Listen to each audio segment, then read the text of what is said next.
We spend so much time looking at finished paintings, don't we? Trying to, understand the artist just from the canvas. Right, but imagine getting inside their head while they were actually creating. Exactly. And Vincent van Gogh's letters, they give us exactly that. It's this incredibly raw, personal look into his world, his struggles. Uh-huh. And these weren't just quick notes, they were deep reflections, really, on his art, his relationships, which were often, well, turbulent, and his fears, too. It's a level of insight you just don't get from a standard biography.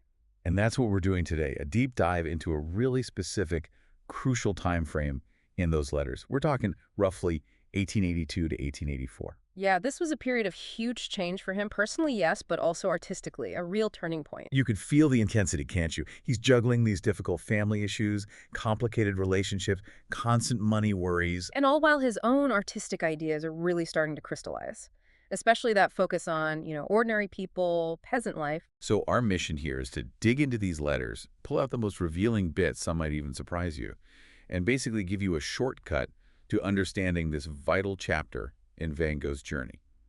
Okay, let's unpack this. Well, a good place to start is probably the friction with his family that really ramps up during this time. Oh, definitely. Especially with his father. You see this fear cropping up in the letters about being put on a legal guardianship. Mm. He writes to Theo, his brother, saying something like, "Father is capable of doing it, but if he tries, I shall resist him for all I'm worth." Yeah. You really feel the intensity there. You do. It really highlights how much he craved independence. And I mean, he was clearly so frustrated that his family just didn't approve of his life choices, not just the art, but his whole way of living. And it wasn't a new fear, was it? He mentions that earlier threat of being sent to the Geel asylum. Exactly. So this wasn't just, him being paranoid. Guardianship back then could seriously strip away your autonomy. And given Van Gogh's, let's say, unconventional lifestyle, his fear seems pretty grounded. And he'd obviously thought about the legal side, too, not just the emotional reaction. He questions how easy it would be to enforce guardianship, talks about appeals.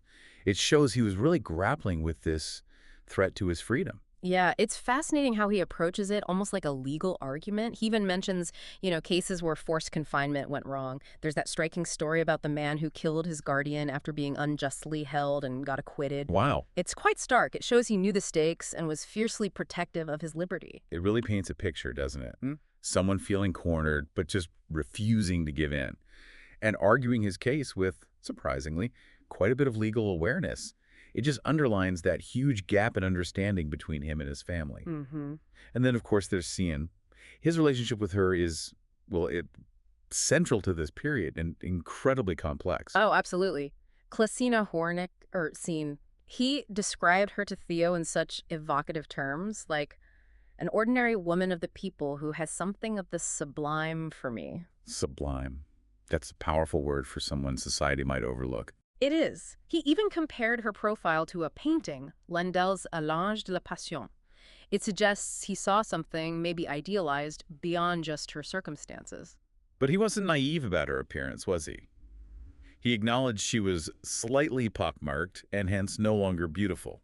Right, but he also saw the simple and not ungraceful lines of her figure, and crucially, what he called her good heart. So the connection was much deeper than just physical looks. It makes you wonder, doesn't it? Seeing something of the sublime in an ordinary woman, does that maybe hint at his broader view? The idea that worth and beauty exist everywhere, which feeds into his art focusing on working people. That's a really interesting point. I think it does point to a deeper empathy, a rejection of just conventional beauty standards. He definitely found a real connection with her, probably rooted in shared hardship. He talks about their bohemian life, sketching together in the dunes. Yes, and he genuinely believed being with her would make him a better artist. He even said, "I think I shall become a better artist with her than if I had ended up with Key Moss, who was a previous love interest."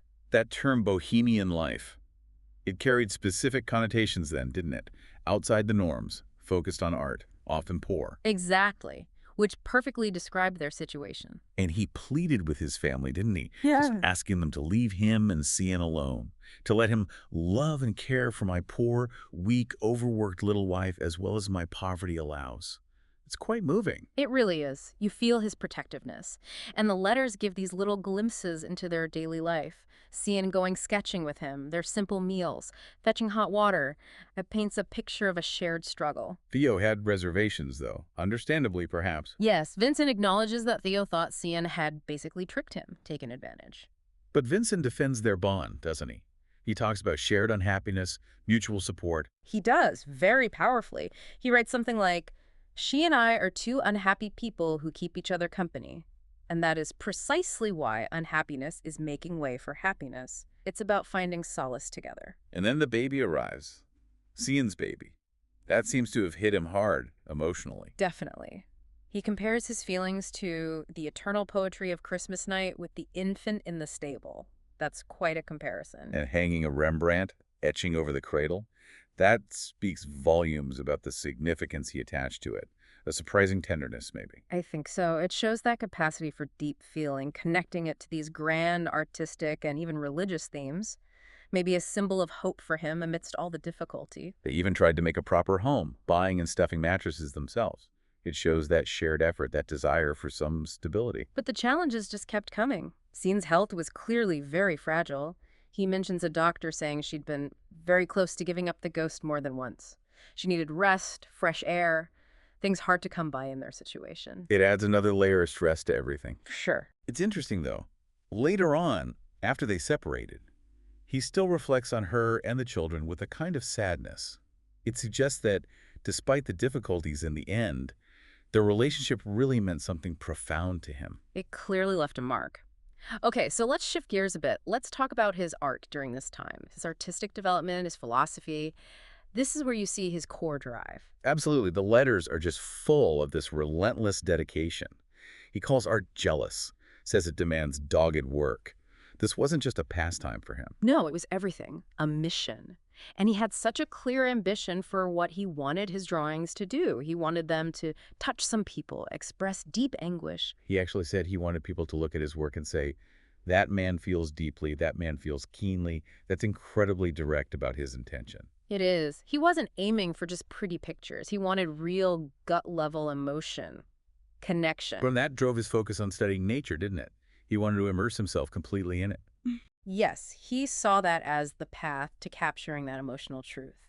And he explicitly contrasts his approach with just working to sell paintings, which he felt kind of cheated the viewer. Which is remarkable considering how much he struggled for money.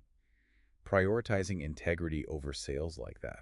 It says a lot. It really does. And you see a big shift in his technique happening here. He's moving beyond just drawing and really diving into painting, getting obsessed with color. Yeah, he writes, I am plunging full speed ahead into painting. I am plunging into color. You feel that excitement, that commitment. He mentions some specific early works too, like Dab Drying Shed, landscapes near the Hague, studies in the dunes and woods. It's great to get these little snapshots of his process. And his descriptions of trying to capture nature, they're so detailed. He talks about the struggle with light, getting the depth of color right, perspective. Like that woodland scene, he describes the autumn leaves, the green saplings. You can almost see him wrestling with the paint, trying to get it right. And he's thinking about other artists all the time, too, comparing Millet and Ruysdael, Hall and Rembrandt. And appreciating those English wood engravers, comparing them to Dickens for their social commentary. And Daumier, too. He was definitely engaged with the art world, past and present. His ideas about technique were changing, too, aren't they? It became less about just technical skill. Right. Technique was only valuable if it helped him say what he wanted to say. The soul of the art, the feeling, became paramount. That comes through in his comments on artists like Corot, Millet, Israels. And that links directly to his growing focus on peasant life. Les paysans chez eux, he called it. The peasants in their homes. Yes, he wanted authenticity. He even embraces the smell of bacon, smoke, potato steam. He wasn't trying to prettify their lives. He really admired artists like Millet and de Groot for how they depicted peasants. It became such a core theme for him, didn't it? Not romanticizing it, but showing the reality of their hard work, their connection to the earth. He even connects his ideas about color and painting to weaving. Yeah, isn't that fascinating? How weavers used strange broken colors and grays to create balance. It shows how observant he was, finding connections across different crafts. And you can already see the seeds of the potato eaters here, even though it comes a bit later. That intention to show the hard labor, the simple life. It's brewing. Definitely. This period absolutely laid the groundwork for that masterpiece. And then he moves to Nuenen later in this period and just keeps going deeper into those peasant subjects, drawing cottages, people on the heath. It shows how sustained that focus was. Okay, maybe we should touch on the practical side again. The money situation and his relationship with Theo. Ah, yes.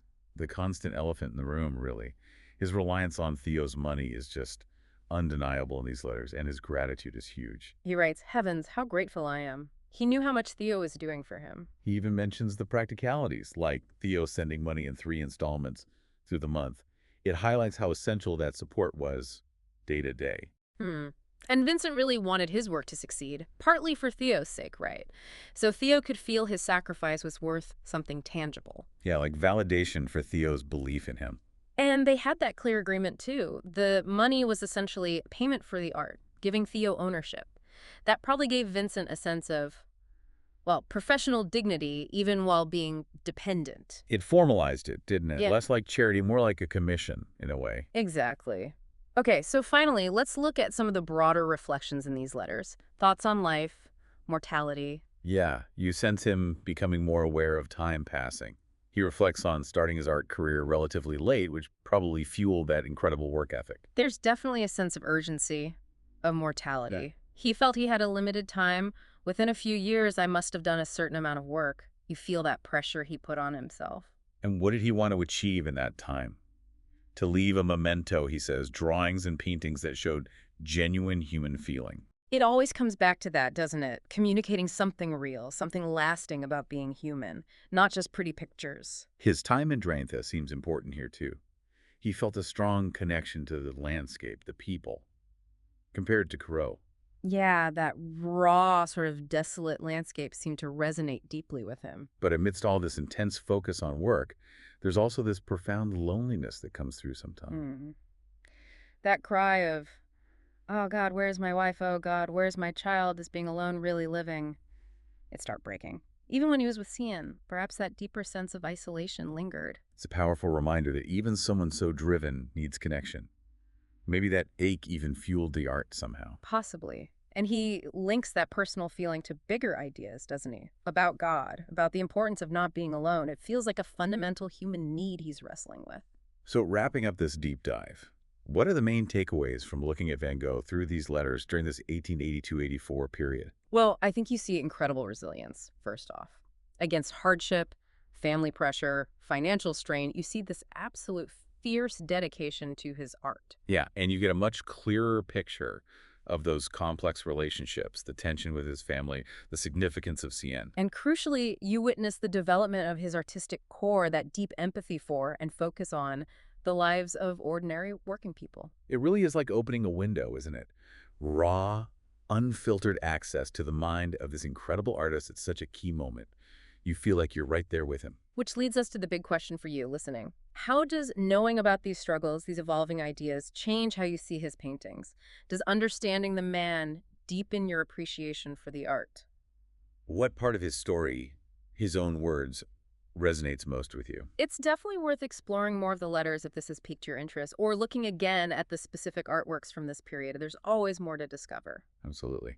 Well, thank you for joining us on this deep dive into Van Gogh's letters.